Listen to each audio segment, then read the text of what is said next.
At Bendigo Bank, we like to help communities grow.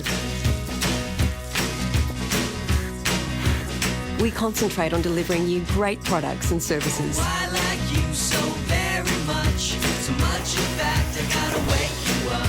It's not that I have words. Because we know that if you grow, Wanna see you looking the community will grow with you. At the Bendigo, it starts with you. Welcome back to the Geelong Cricket Show here on this Saturday morning. A little cooler, and we hope that it'll be a great day for cricket.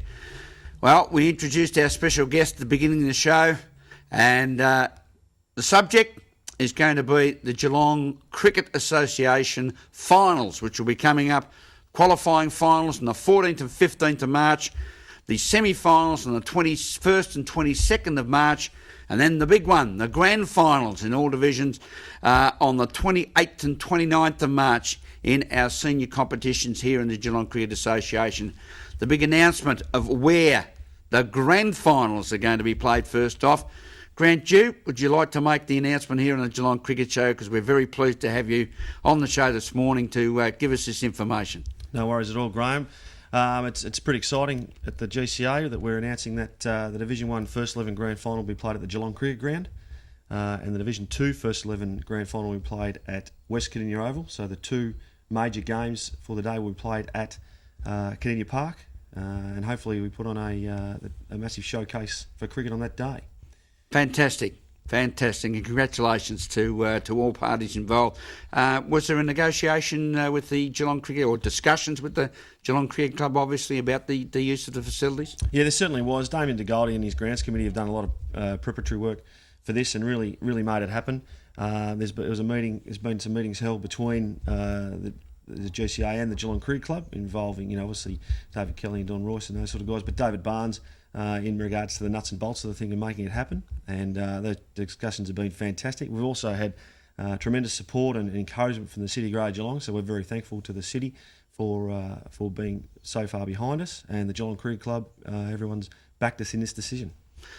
Dino, it's a big step for local cricket, and it'll be. I've just got this image in my mind. I've known how the Geelong Cricket Club have showcased games down there previously with big 2020s and some other interleague sort of games. So it'll be great. It should be a great weekend.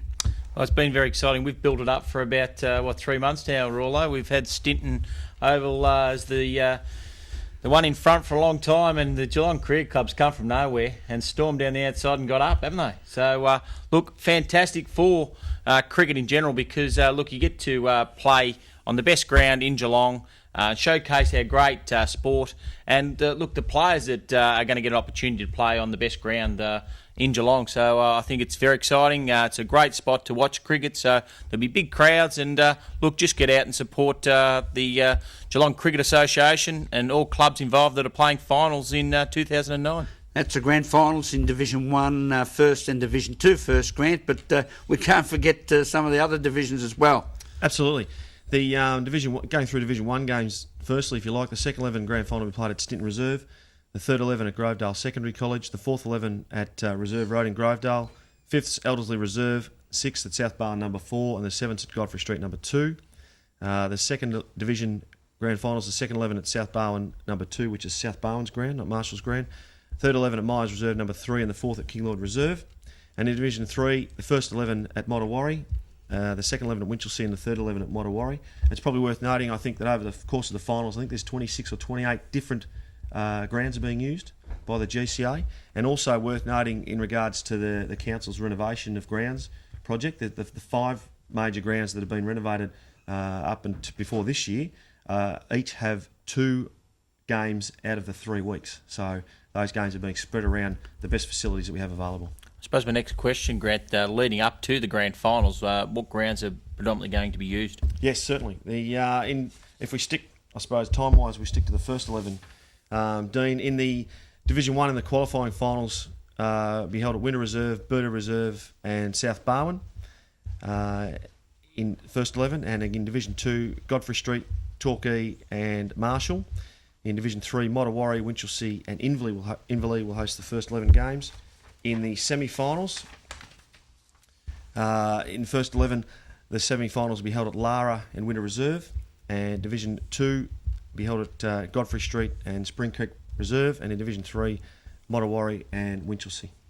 Grant, I think it underlines the fact that the great amount of work that's been done by clubs and people within the clubs, volunteers within the clubs, around the Geelong Cricket Association in all divisions to maintain their grounds and improve. One has to say, there's since we've been watching the process, the number of grounds, particularly in Division 1 on the turf level, that have improved their conditions, their ground, which is really great for cricket given the weather conditions that we've been having. Oh, it's a great testament to all of the people involved in that, and Damien and his committee have certainly been around and been encouraging all of the people involved to continue that process. The council has showed great support and foresight in actually renovating these grounds, and Dean at Leopold will be able to see the benefits out of that next year, and all the boys at Geelong West and Grinner Reserve and the others that are being done.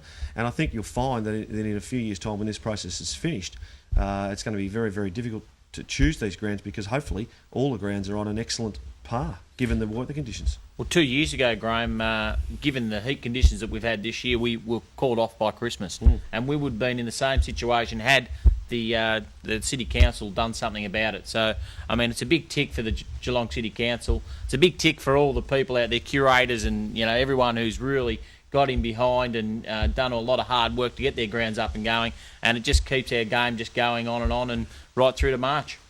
It's a big tick for Geelong cricket all round, and congratulations to all involved in that process, and we thank you for being able to send in your comments in relation to the positive comments, and I keep underlining that fact regarding where the GCA Division 1 and other finals should be played. Grounds Committee have met. It's been ratified by the Committee of Management. Congratulations, Geelong Cricket Club, for the Division 1 First 11 Grand Final, and the Cadinia Park West for Division 2 Grand Final.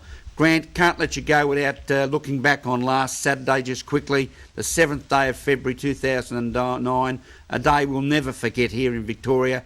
No cricket played in the Geelong Cricket Association, a very common sense approach applied on the surface of it, but underneath it, you do have in line a heat policy, which you might like to explain to our viewers. Yeah, we certainly do. We had a view a few weeks ago when we had a series of hot days that we actually didn't have a policy in place in regards to heat, and we felt that we needed to put something into place, and to make sure that we protect our players, officials and supporters in regards to that. So our heat policy in regards to the way it's going to work is that if it's the forecast for Geelong at 9:30 on the Bureau website is for 35 or more, the 5th, 6th and 7ths will not play.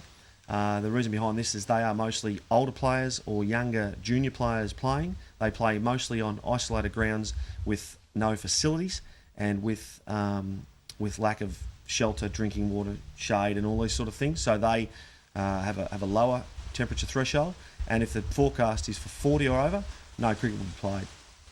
Just purely because we need to protect our players and our umpires and other scorers and spectators. And, you know, some people will agree, some people won't agree, but at the end of the day, you have to put a line somewhere, and we thought that 40 is a pretty extreme temperature in itself. Duty of care to the players, because I reckon if I'd have been playing in that heat on the weekend, mate, you would have been putting me in an ambulance.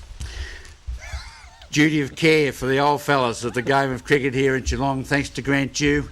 And as we go to a break on the Geelong Cricket Show, you've heard it first here on the one and only cricket show that comes out of Geelong. We'll be back after this. At Bendigo Bank, we like to help communities grow. We concentrate on delivering you great products and services. I like you so very much. So much in fact, I gotta wake you up.